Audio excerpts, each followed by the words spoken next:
Hello，大家好，我们来看一下这只好评。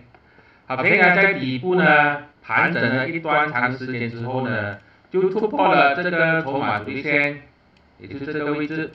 那时候我有在我的 WhatsApp 小组跟 YouTube channel 里面有分享这个马路点。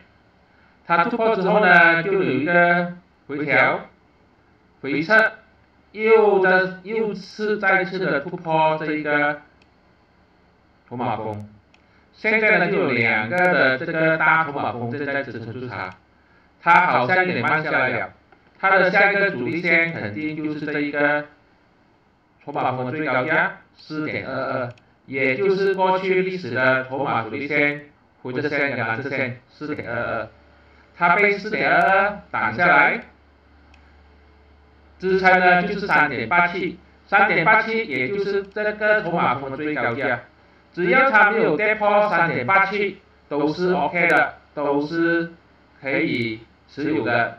如果它在3.87止跌回升弹上去，3.87止跌回升，这个也是一个马路讯号，因为那时候就形成一个 higher low， 底高。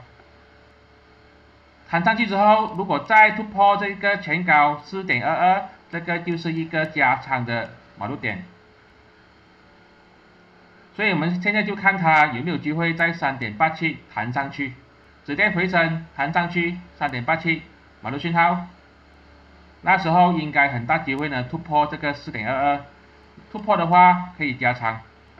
这些都是我的个人看法，并没有任何的买卖建议，谢谢大家。